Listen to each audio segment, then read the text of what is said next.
मित्रों नमस्कार। जैसा कि हमारी चर्चा जारी थी भारतीय राष्ट्रीय आंदोलन में महात्मा गांधी का योगदान, इसी कड़ी में हम आज ये जानने का प्रयास करेंगे कि 1920-21 के अंदर महात्मा गांधी के द्वारा जो असहयोग आंदोलन चलाया गया, उस असहयोग आंदोलन के कौन कौन से कारण निहित थे। जैसा कि उल्लेखित है कि 1915 के बाद में गांधी जी ने संपूर्ण देश का भ्रमण किया और भ्रमण करने के उपरांत उन्होंने अपना एक आश्रम अहमदाबाद में साबरमती आश्रम स्थापित किया और यहीं से उन्होंने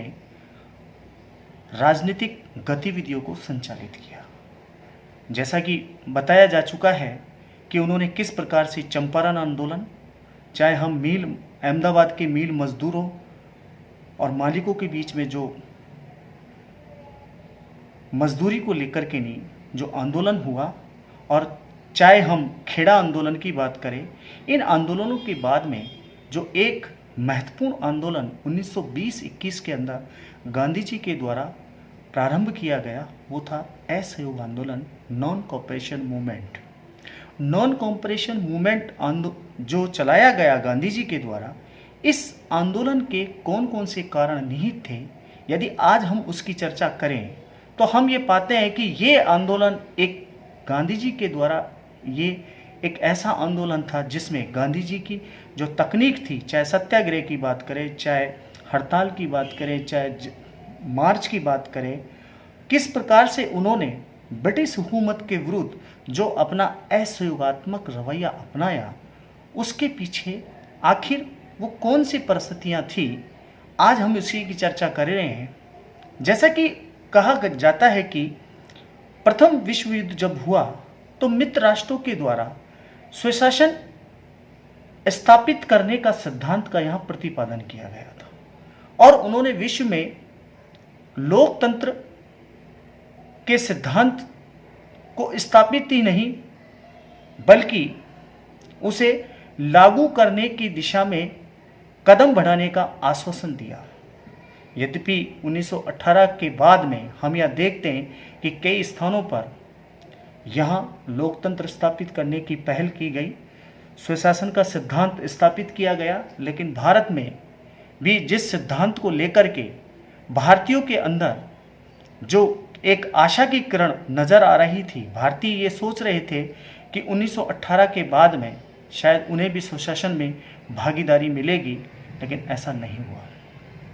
दूसरा कारण ये माना जाता है कि 1919 का जो अधिनियम आया, इस अधिनियम ने भारतीयों को निराश किया। तो हम यह देखते हैं कि एक तरफ देश के अंदर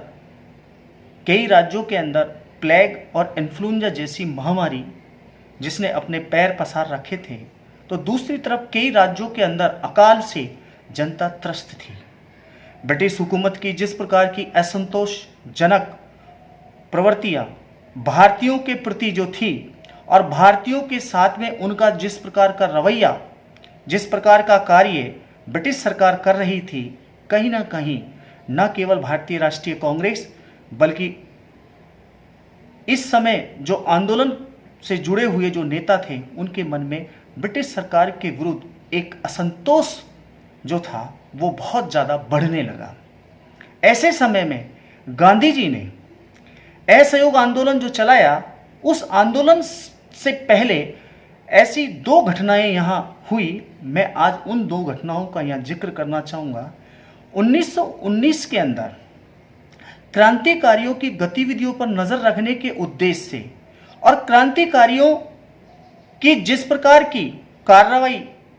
ब्रिटिश सरकार के द्वारा जो की जा रही थी, उसके अंदर एक बदलाव लाने की दिशा में एक नए कानून को यहाँ स्थापित किया गया, जिसे रॉलेट एक्ट कहा जाता है। कहते हैं कि सर सिडनी रॉलेट जो कि इस कानून को बनाने वाले थे, उन्होंने इस कानून के अंदर जो प्रथम विश्व युद्ध के दौरान जिस प्रकार की गतिविधियां जो कि ब्रिटिश हुकूमत के विरुद्ध जो लोग करते थे, उन पर नज़र रखने के लिए उद्देश्य से बनाई गई थी, उसी को यहाँ पर स्थायी करने का प्रयास किया गया और ये बताया गया कि अब इस एक्ट के माध्यम से अगर ये एक्ट पारित हो जाता है तो किसी भी क्रांतिकारी या कोई भी व्यक्ति के ऊपर ब्रिटिश सरकार जिसे संदेह की दृष्टि से देखती है उसके विरुद्ध बिना वारंट के, बिना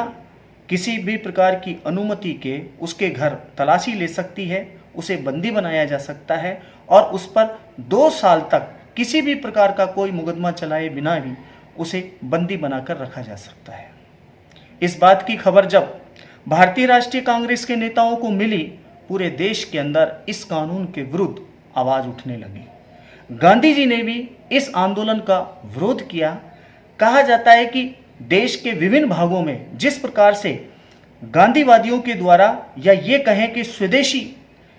और राष्ट्रवादियों के द्वारा जिस प्रकार का ये आंदोलन चलाया जा रहा था, कलकत्ता की बात करें, चाहे दिल्ली की बात करें, चाहे पंजाब की बात करें, देश के समुचित भाग में इस कानून के विरुद्ध एक ऐसा माहौल तैयार किया जा रहा था कि जिससे कि ब्रिटिश सरकार इस कानून को वापस ले। कहते हैं कि गांधी जी को बॉम्बे के अंदर उन्हें कारागार में डाल दिया गया और उनके कारागार में डालते ही ब्रिटिश सरकार ने जिस प्रकार से गांधी जी को बंदी बनाया और इस बात की खबर जब देश के विभिन्न राज्यों में पहुंची तो ब्रिटिश सरकार के विरुद्ध जगह जगह जनमार्च खोले गए, जन मोर्चा खोला गया, हड़तालें हुई और यहाँ न केवल मजदूर वर्ग बल्कि महिलाओं के द्वारा,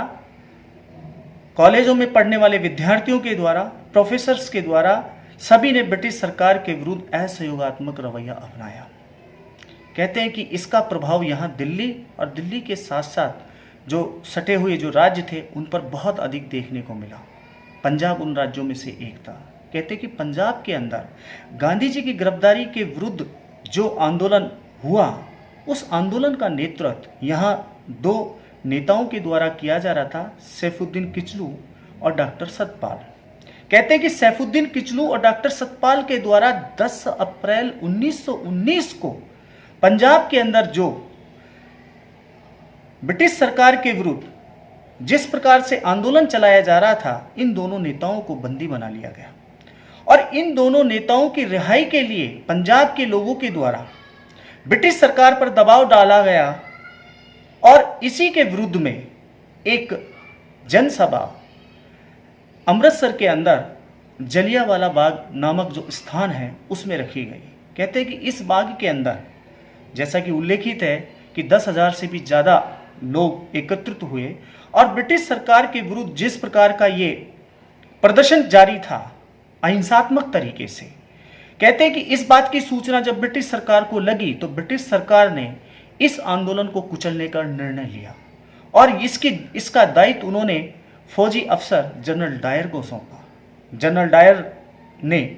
2 दिन पहले ही पंजाब के अंदर जितने भी आंदोलनकारी थे उन आंदोलनकारियों को एक के बाद एक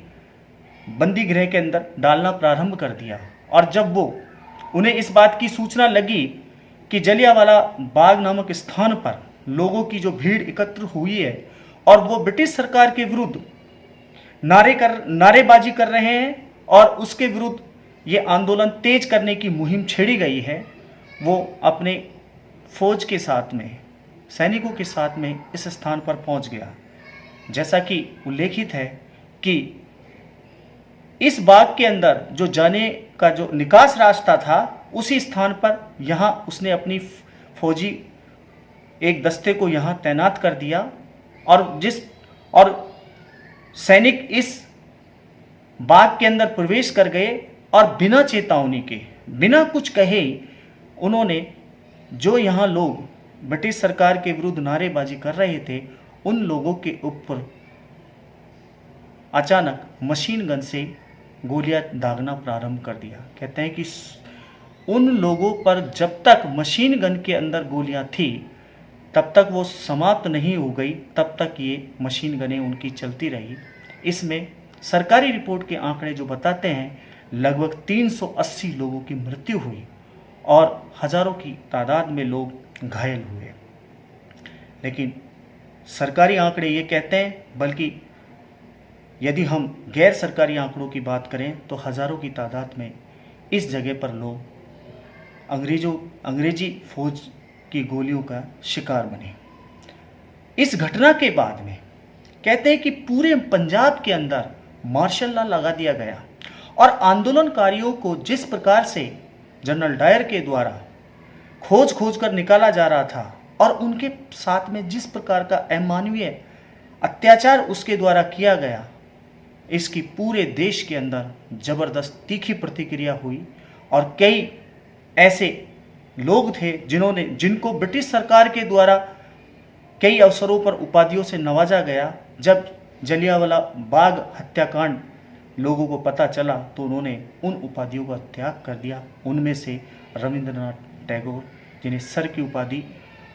प्रदान की गई थी, उन्होंने इस उपाधि को वापस कर दिया। कई वकीलों के द्वारा भी उपाधियों का त्याग कर दिया गया और पूरे देश के अंदर इस नरसंहार के विरुद्ध एक बहुत बड़ा आंदोलन शुरू हुआ। गांधी जी ने इस जलियांवाला बाग हत्याकांड की घोर निंदा की और उन्होंने पूरे देश के अंदर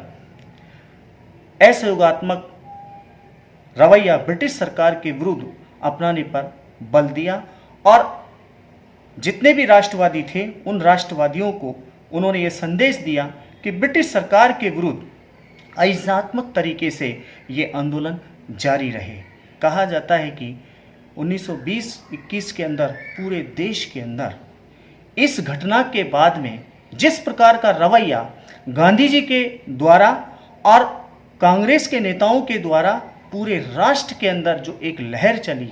और पूरे राष्ट्र में जगह जगह पर जो मार्च हुआ, जिस प्रकार से हड़तालें हुई, सरकारी दफ्तरों में काम करने वाले लोगों ने काम करना बंद कर दिया, वकीलों ने हड़ताल कर दी, मजदूरों ने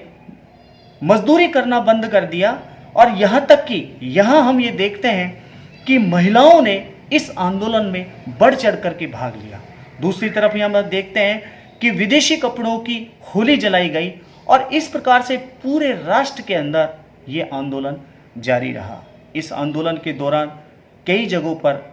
हम कह सकते हैं कि शांतिपूर्ण तरीके से पूरे देश के अंदर जब ये आंदोलन अपनी चरम सीमा पर पहुंच, ये चर्चा हमारी आगे भी जारी रहेगी। Thank you.